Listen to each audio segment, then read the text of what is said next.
Old gowns, they say, whisper secrets of bygone days. This guest brings a wedding gown that has been in her family since the 1700s. The dress, made of cotton, features simple designs, creating a beautiful piece. This front opening was for several reasons. One was to allow for easy nursing of babies. And a dress was very multifunctional, and you could get bigger in it. Yes. And she must have gotten bigger because the dress has been altered. And there's this strip down here which shows that it was made larger. Detachable sleeves provide an extra layer of clothing that offers protection and warmth during the cold. They also add to the style of the dress. One interesting thing about this piece is that it's made of cotton. It's valued at $6,000 and $8,000. Oh, that's wonderful, and what a surprise. In 2018, the value rose to about $15,000 to $18,000.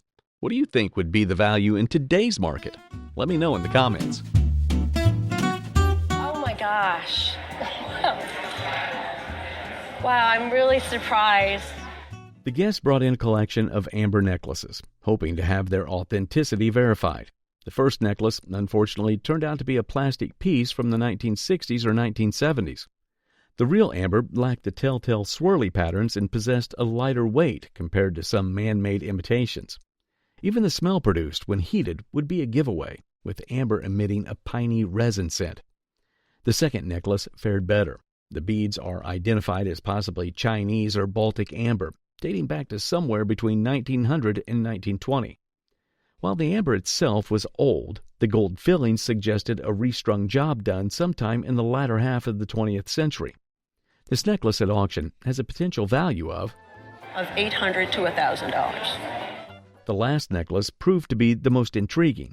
Context clues, particularly the mention of Southwest collection, suggested this piece transcend a simple amber necklace. It is a 1960s creation featuring Baltic amber carved into a unique design that paid homage to Native American jewelry. The amber beads resembled Heishi beads, while the pendant showcased the head of a Native American chief adorned with turquoise and coral. The use of sterling silver for the wire and the small bell further enhanced the value. This unique cross-collectible amber necklace garnered an estimated auction value of $1,000 to $1,500. Oh my gosh. Wow, I'm really surprised. Okay. Sounds good. It's more than what I thought. Sounds good. What we have here is a gleaming steel sculpture in the form of a Colt 44 revolver. The guest got it as an inheritance from his great-grandfather. The Colt second model Dragoon is a massive gun manufactured by the Colt Firearms Company in New York City. This piece is distinguishable as a second model by its square trigger guard, made of brass. This one has serial numbers of 8027. The 8000 lets us know that it was made in the first year of their production of the second model.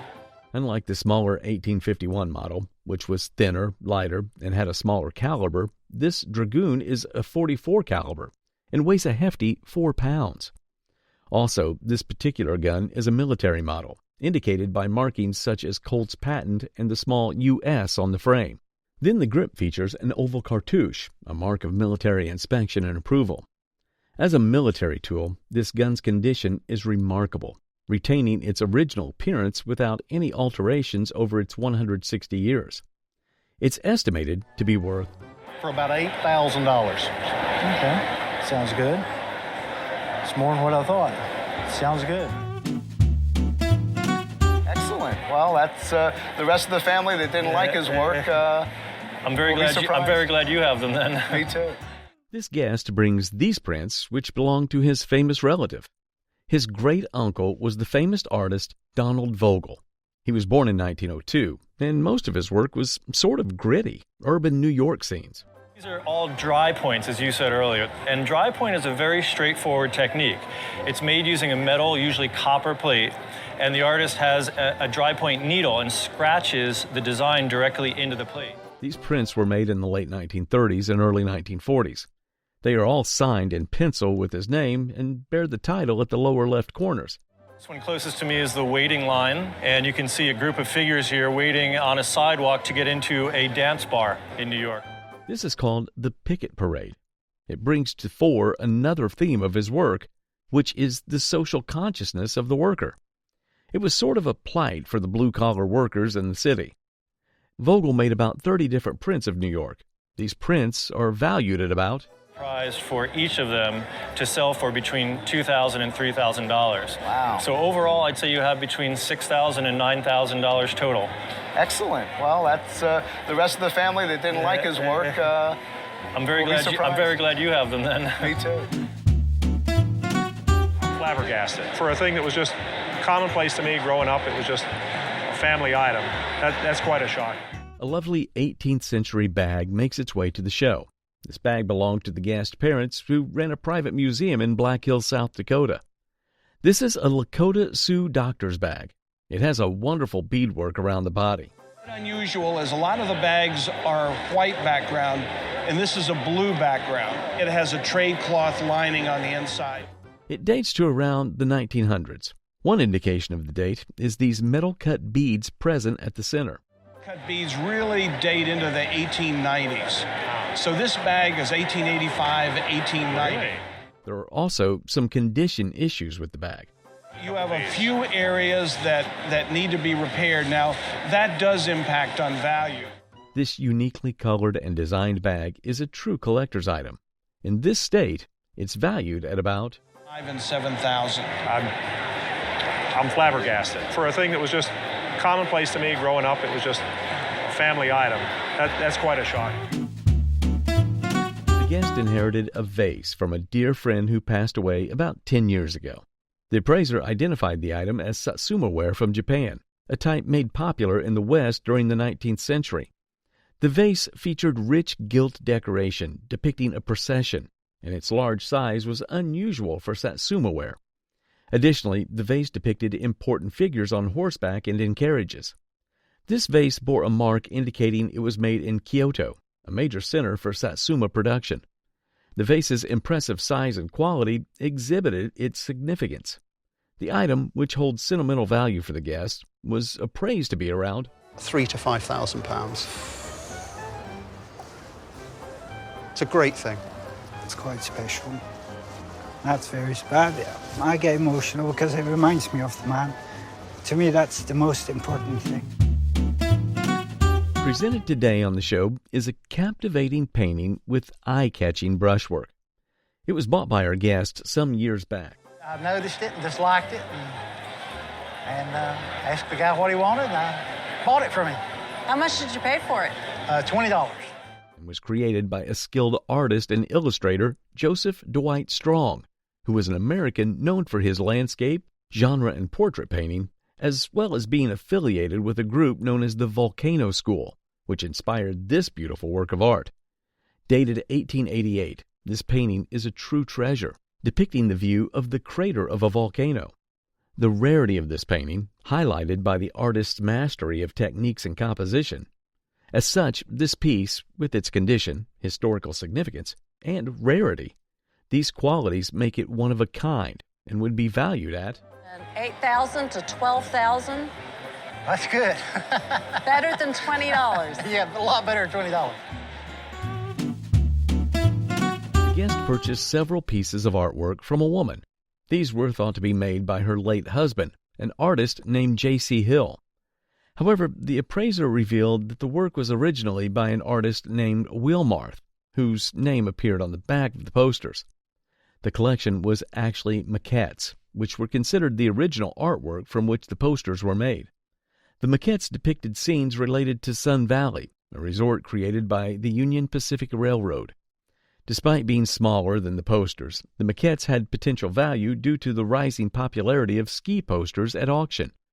Originally bought for $200, the appraiser valued the collection at $10,000 to $15,000 For the group. The piece of artwork was brought by the Guest, which was collected by his uncle. The item was identified as a wooden invitation by Alexander Calder to his circus from around 1926. The appraiser highlighted Calder's early life, career, and interest in circuses. The invitation featured the text Circa Calder at the top, followed by the address. Moreover, the back of the invitation includes a handwritten note from Calder to his assistant. This provenance, with Calder's signature and inscription, adds significant authenticity to the piece. Considering the personal connection to Calder, the potential value of the item was roughly $10,000 to $15,000. Wow. In the age of digital communication, there's something profoundly intimate about old letters. Displayed on the show by this guest is an old letter from Albert Einstein, a German-born theoretical physicist widely held to be one of the greatest and most influential scientists of all time. He is best known for developing the theory of relativity. This letter was written to the guest father by Einstein in response to a letter the guest father wrote him, inquiring if Einstein had indeed asserted that the Christian church was standing up to Hitler. Contained in this letter is Einstein's confirmation that indeed the Christian church was standing up to Hitler and Nazism. Confirming, yes, I did say this about the Christian church. It is the only social institution that can stand up to the Nazi regime. Another showcased letter is one written by a parishioner, inquiring about the legitimacy of what the guest father had earlier asserted. A letter from Time magazine is also presented, along with a 4-paragraph essay explaining the story behind the Einstein letter. The Einstein letter features typing paper, with his return address blind-stamped at the top and his signature below. Items like these, belonging to such an exceptional scientist, are rare. They are well organized and preserved, no doubt, and their value at auction would be a $1,500 letter becomes a $5,000 letter. Wow. These items transport us back into time to the 19th century, where we encounter echoes of Australia's indigenous history through a collection of artifacts that embody century-old craftsmanship and wisdom. The guest inherited these items from her uncle, who was a well-traveled archaeologist. One of these sets is a non-returning boomerang originating from Central Australia and is valued at auction at around. Another item is a fighting club called the Lil, adorned with intricate designs, originating from New South Wales. And this piece would sell for. The Little Lil is a beauty with all the decoration. And I think probably $1,000 to $1,500. Furthermore, another featured item is a spear thrower called the atlatl, with a bivalve as a counterweight at one end, originating from the northern part of Australia. This fantastic item would be valued at auction at around. Really a nice example, and I think probably $400 to $600. An additional item presented is a traditional Aboriginal interlinear shoe, commonly called kurdacha, made from emu feathers, animal blood, and netting. It would be of value at auction at around. I think probably about $1,500. Oh, wow. Finally, the guest showcased a pointing bone, commonly called candela, often made from a human shin bone or an emu bird bone, with a human hair twisted around it, and it is valued at auction at. Bone, about $600. Oh, wow.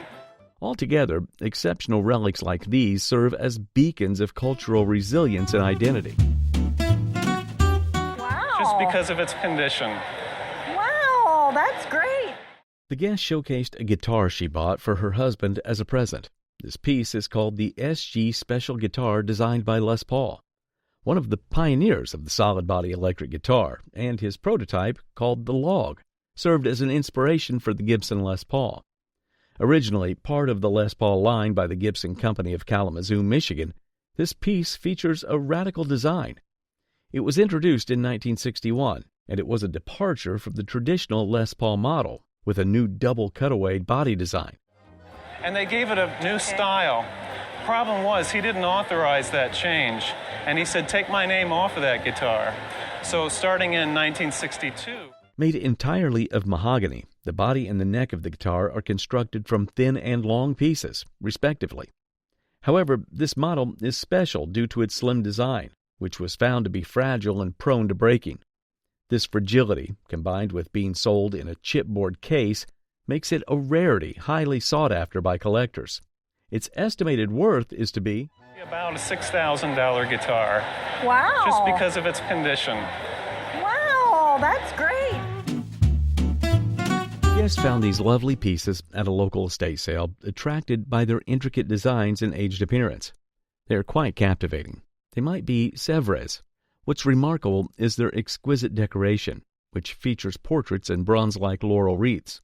Also, you've got the laurel wreaths that come down from the neck that simulate bronze. I'm sure they do represent specific people in history. While they likely depict historical figures, their excellent condition suggests they could indeed be Sevres from the mid-19th century. The guest purchased this pair for just $50. The market for such items has shifted, appealing less to younger buyers. However, there's still demand among older collectors. An auction estimate, in fact, would be in the range of $5,000 to $7,000. Oh, wow. Thank you for bringing them in. Oh, thank you. We have here today a masterpiece of craftsmanship that brings the excitement of the railroad to life in your own home. This set was given to the guest by his father a couple of years ago. Most of these trains, which were made in the standard gauge era, were, in fact, not bought for children, but to be set on display in homes. Not bought for children. They were bought by the father to play with. These sets were made from heavy tin plate and are also cast in white metal. The freight cars are really colorful, comprising green, orange, and dark colors. It's interesting to know that the train's engine, known as the 385E, is one of the deluxe engines, hence very valuable. However, there are some flags missing from the front of the train, which really doesn't affect its value. For a freight set that has been in use for years, it's surprisingly well maintained with very minor wear. And at auction, its value would be around $2,500 to $3,000 at auction. Wow. The engineer, Uncle Bob, gifted this train to the guest when he was around 8 or 9 years old. There was soot inside, suggesting it had been played with previously. The train was made by Beggs Machine Company in Paterson, New Jersey. Eugene Beggs patented this design in 1871 for the American market. This was his design for the American market, the American profile. It's a steam-powered train that mimicked the real ones. Despite its early production, the set was popular and remains remarkably well preserved despite its delicate materials. The passenger cars are made of lithographed paper with light tin tops, while the original coal load and 8-wheel tender add to its rarity. The train's value stands at an impressive. This train would conservatively bring somewhere, I would say, around $5,000 to $7,000 in this condition. Very nice. Over time, the train's value has fluctuated, settling between $3,000 to $5,000. Presented today before us, we see a touching reminder of the sacrifices made for freedom. Next to it are two photos. One is of our guest grandfather, and the other is of the grandfather's older brother. They were taken from the devastated ruins of Ypres. Well, in my grandfather's words, on the envelope it says, "The Great War, poppies from the ruins of Ypres, 1914-15. This piece holds deep meaning, showing the chaos of conflict. A famous symbol from World War I, it inspired a poem written by John McCrae, a lieutenant colonel from Canada, who was a poet, author, and soldier during the Second Battle of Ypres, and known for writing the famous war memorial poem In Flanders Fields, and led an American professor and humanitarian, Monia Bell Michael, to come up with the idea of using poppies as a symbol to remember those who served in World War I. Reflecting on history, considering its importance, the cost of freedom, and the symbolism of this piece, we wonder what it would be valued at. And at auction... Thank you so much for bringing them along. Can I say, sir, it's a real privilege for me to have you treat them with such respect. Thank you, sir. No problem. Thank you. That's amazing for something that's, is really artificial, basically. It's paste, isn't it? Today, we are taking into the world of fashion and glamour with varying exquisite pieces. Inherited by our guest from her mother and aunt, dating as far back as the early 1920s, and obtained from Paris and London. And she used to buy in Paris and London. With design work and quality almost at the level of Cartier, created by Marcel Boucher, a French jeweler who moved to New York and had worked for Cartier before starting his own company. Another from the 1970s with its own unique style and charm, modeled like a piece from the Art Deco era. Sparkling red with delicate filigree work and known for their beaded necklaces is the Italian-made piece. Carrying its own unique detail, one plated with gold and silver, the other with silver alone, telling a story of creativity and artistry. It's just silver, and this one is silver and gold plated. Each represents the pinnacle of craftsmanship and style, and surely elevates any ensemble, be it with a bold statement piece or subtle accent. These items are surely to be highly sought after by collectors and fashion enthusiasts alike, and are valued at Looking at a minimum of maybe £5,000 to £8,000. Gosh, that's amazing for something that's, I mean, is really artificial, basically. It's paste, isn't it? These pieces represent the extraordinary talent of the guest grandmother. This guest brings these Arizona floral studies which belonged to his grandmother, the artist Cora Mosher. Mosher was known for her great love for plant life. Her lovely drawings of plants captured every piece of the plant down to the last detail. She and her family moved to Arizona in 1925, and the journey of these wonderful drawings began. She started with this beautiful drawing of the Arizona cactus, before expanding to the wildflowers when she settled in eastern Arizona. She died in 1951, so that was a 26-year career of drawing these flowers. This collection includes 141 total watercolors or colored pencil sketches of her work during her time in Arizona. Several of these sketches have also been identified by their scientific names, a testament to how detailed her work was. These works were not published and are all original. The appraiser values them at about of $7,000 to $10,000 today. Wow. As durable as the beasts themselves, this knife sheath, created from buffalo hide, ensures your blade is always ready for the untamed journey ahead. The guest had had this item since she was little, but she didn't know much about it. This buffalo hide knife sheath originated from the Cheyenne tribe. Dating back to the 1860s, this piece does look captivating. It is, of course, an authentic piece, judging by the material and craftsmanship. The scabbard features Cheyenne designs and some tin-cone decorations. Attached to the knife sheath is a saddle leather, added to accommodate the cartridge belt. With its captivating beauty, age, and authenticity, this item is of great value, and at auction, it would sell for $6,000. Holy smokes! Wow, thank Quite you. Beautiful. This Bovet pocket watch, presented by the guest, is a family heirloom with fascinating history. It was won by the guest grandfather in a gambling game in New Orleans in the 1930s, and later passed down to the guest by their mother. This exquisite timepiece is a key wind watch made of gold, enamel, and pearls. Crafted by Bovet, a renowned Swiss maker, it dates back to the early 19th century. The watch features a superior quality mechanism with a duplex escapement, signed Bovet on the gold bezel. It's a duplex escapement, the finest quality polished steel mechanism with bluing done on the interior steel parts at the bottom. In addition, the enamel work on the watch is exceptional, showcasing floral scenes. Watches such as this, known as Chinese duplexes, are rarely seen today. It's a testament to the fine craftsmanship of the time, particularly designed for the sophisticated Chinese market. Based on the strong demand for the fine enameled watches in the Chinese market, this piece is highly valued at $20,000 to $30,000. And I would fully expect it to bring the higher amount. This Persian Faron is an antique Persian rug known for its fine weaving. It measures approximately 4.5 by 6.5 feet, a size known as dozar. What sets this rug apart is the signature on the top borders, translated as Order of Tavashkian, indicating a wealthy Iranian family.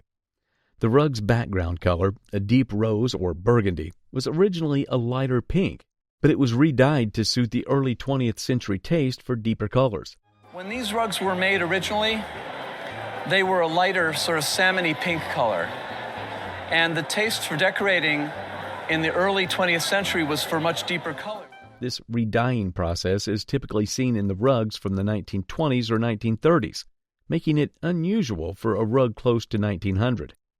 Despite its age, the rug remains in excellent condition, but the re-dyeing process has affected its value, and in its current state, it's estimated to sell for $6,000.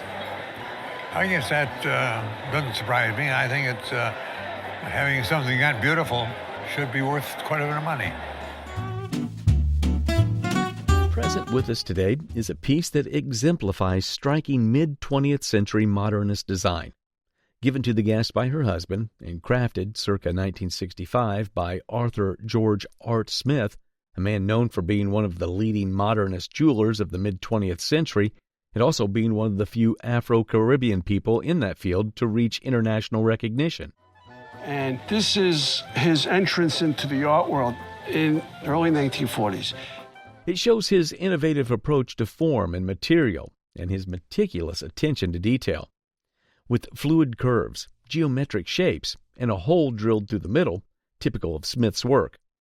Additionally, there's a signature behind the clasp, which serves to authenticate its originality. The rarity, artistic merit, and excellent condition of this representative work by the artist would lead this piece to auction at $2,500 to $3,500. It's just wonderful. It's got nice scale. Thank you. Yeah. This bronze sculpture, featuring a rug dealer with a rolled-out rug, stands out for its utilitarian design. It was purchased at a garage sale in Alabama by the guest husband. The piece was crafted by the remarkable Franz Xavier Bergman, who was the owner of a Viennese foundry that produced numerous cold-painted bronzes, oriental, erotic, and animal figures. Bergman was noted for his detailed and colorful work. He signed with the letter B in an urn-shaped cartouche to disguise his identity in erotic works. Possibly a tribal rug, this piece serves as a functional gentleman's desk object. The mark on the sculpture indicates that it is an authentic Bergman piece, and it's highly collectible and sought after by collectors with an auction price of $1,500 to $2,000. This would be an appropriate price. For this? Yes. Holy moly. The guest presented a fantastic pair of paintings, which he purchased at a yard sale for a mere $35. The appraiser's expertise unraveled the true potential of the paintings, attributing them to John Frederick Kensett, a leading American artist of the 19th century. Kensett, a prominent figure in both the Hudson River School and the Luminous School. These are beautiful small landscapes, and he was probably best known for painting in Rhode Island, and these are both painted with oil on artist board. Was renowned for capturing serene and light-filled paintings. Crafted on artist boards, these unsigned works held a captivating secret: inscriptions. One inscription was addressed to Louis Parmley directly from J.F. Kensett himself, dated July 1853. The other, more cryptic, bore the artist's initials JFK. The American art market was booming, and these paintings seemed to perfectly embody Kensett's style. For this amazing pair of paintings, a very conservative estimate at auction would be $30,000 to $50,000 each. 30 to 50,000. 30 to 50,000 each. Holy moly. You made my weekend. The guest shared an interesting history behind this Louis Vuitton steamer trunk. Having inherited it in 1966 from his parents, who received it from an elderly lady they worked for in Virginia, the guest recounted its origins. The appraiser identified the trunk as a creation of Louis Vuitton. Louis Vuitton is one of the most iconic designers, one of the most popular and most recognized brands in the world. The iconic luggage designer who began his empire in 1854. Vuitton revolutionized travel with his innovative flat-top trunk design in 1858, a stark contrast to the traditional domed trunks of the era. His constant innovation, including the introduction of the striped canvas trunk in the 1870s, aimed to stay ahead of imitators, a challenge that continues even today.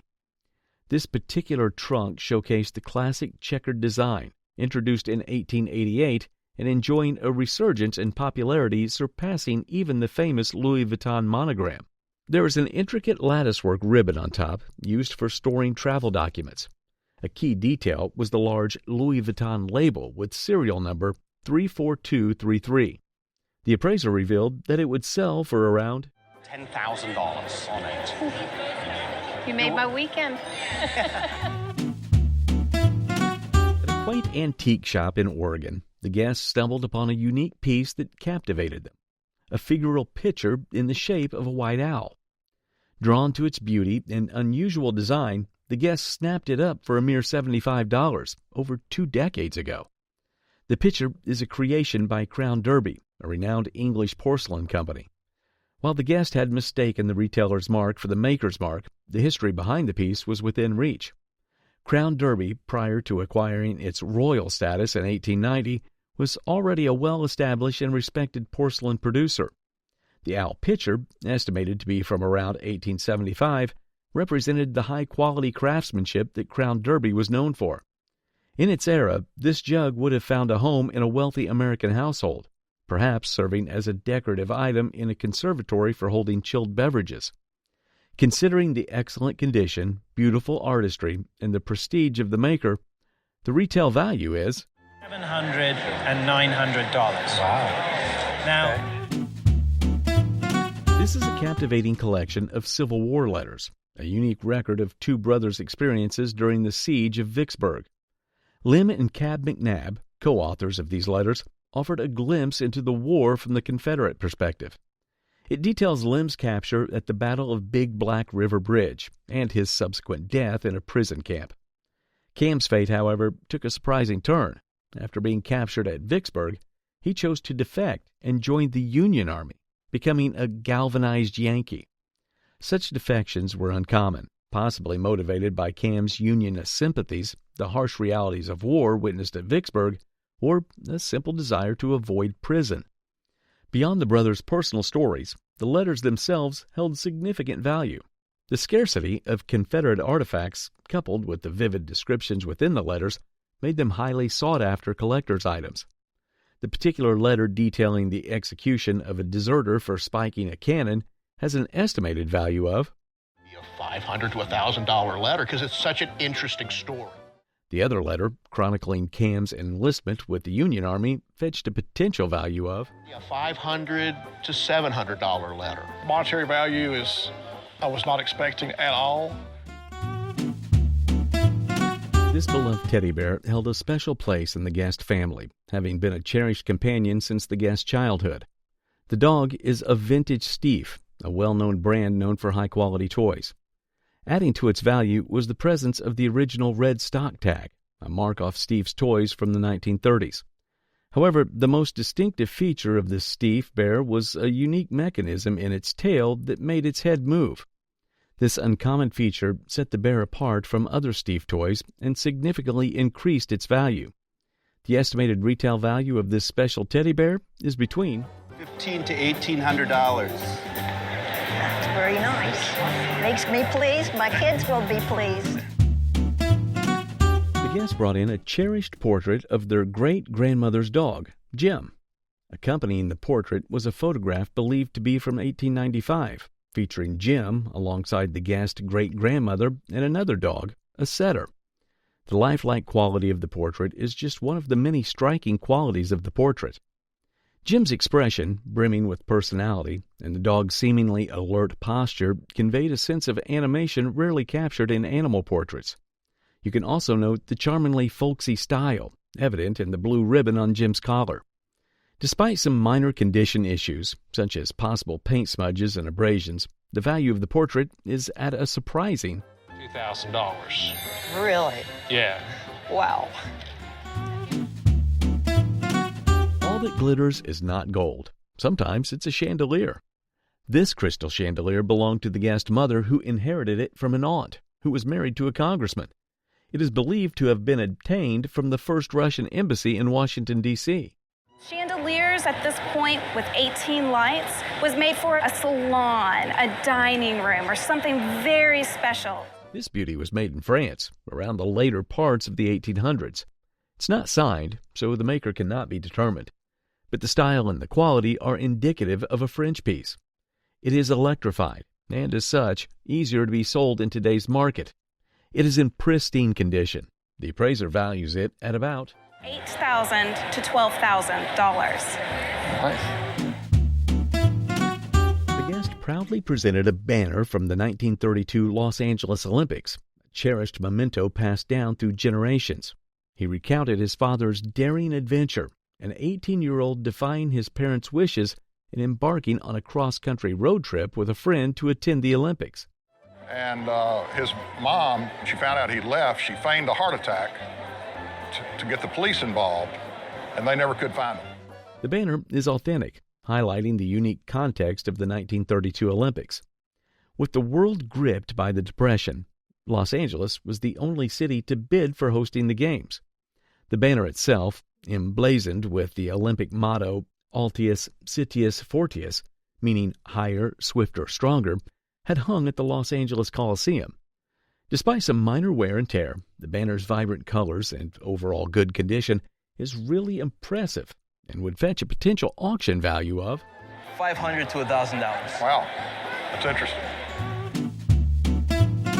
The guest, a musical director for the Punta del Este Jazz Festival, recounts his friendship with Carlos Páez Vilaro, the national painter of Uruguay, who gifted him a painting during his 50th anniversary as a musician. This painting depicts a jazz band with the letters FY, referring to Francisco Urbino, the founder of the Punta del Este Jazz Festival, through which they met Páez Vilaro. The appraiser highlights Páez Vilaro's background in music and composition, noting his interest in Afro-Uruguayan and Afro-Brazilian music, which is reflected in the painting's vibrant colors and He studied composition, and he was a composer. I never knew that. We have to stay in touch with this guy, man. He knows everything. The appraiser discusses the significance of jazz music on modern art and the connection between music and art, emphasizing the painting's ability to evoke the sound of jazz. The appraiser suggests an auction estimate of $15,000. Oh, good to know. Thank you so much for putting all this together into a cohesive, understandable. The guest brings a family heirloom, a Civil War musket passed down for generations. It belonged to Silas Bishop, who served in either the 1st or 41st Virginia Regiment and was wounded in 1862. The appraiser identifies the musket as a Confederate-made Richmond rifle musket. All of that machinery where they made U.S. rifle muskets and rifles to Richmond, and that allowed them to set up an armory to manufacture rifle muskets for the infantry to use.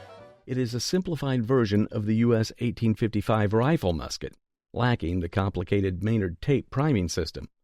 The musket is marked C.S. Richmond on the lock plate, dated 1862, with other distinct features like offset U's on the barrel bands and a brass butt plate.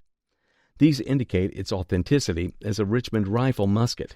Despite its age and historical significance, the musket is in excellent, untouched condition. With its original Richmond rear sight, the appraiser suggests the Richmond rifle musket might sell for as much as about $8,000. It's nice example. These games are treasures from the 1980s, gifted to our guest by her dad. The Nintendo Entertainment System, or NES, changed gaming forever in the 1980s. Super Mario Bros. 3 was a childhood favorite, offering endless hours of fun. Double Dragon was another classic, featuring intense martial arts fights. The video game market has recently skyrocketed in value. 5 years ago, these games wouldn't have been as significant. The Super Mario Bros. 3 cartridge is a second printing, noticeable by the placement of Brothers. Double Dragon's second printing is indicated by the ovoid seal of quality. Our guest guesses the value to be around $100, but it's much higher. Super Mario Bros. 3 alone could fetch $1,000 to $2,000 at auction. Double Dragon is even more valuable, potentially fetching $2,000 to $3,000. Together, they could fetch. You would be at $3,000 to $5,000 in the market. Oh my gosh, that's surprising. Thank you, Dad. Thank you, Dad. Experience the symphony of light and shadow, where colors intertwine to create visual poetry. This color lithograph is a canvas alive with the rhythm of the artist's soul. Our guest today was gifted this colorful piece on the day she was born by Helen Frankenthaler, an American abstract expressionist painter and a major contributor to post-war American painting. She spanned several generations of abstract painters while continuing to produce vital and ever-changing new work. Frankenthaler was a close friend of the guest's grandfather, who had been her doctor for many years. At the lower left corner of this piece is Frankenthaler's dedication to the guest, which reads, "Welcome to Jessica, the 21st of April, 1986. Meanwhile, at the lower right corner is Frankenthaler's signature in pencil, dated 1983 when this item was created. Observing this lithograph closely, it is printed in several colors, but red is the most dominant. This item truly showcases one of Frankenthaler's techniques called the touche lithograph, which involves painting the ink directly on the stone. It's also interesting to note that the color red is very prominent among collectors of the works of abstract expressionists. Considering Frankenthaler's status as one of the best abstract expressionists of her time, and the rarity of such intriguing pieces by a female artist, this well-preserved item would undoubtedly fetch a high auction price of around $15,000. Wow. Okay, thank you so much.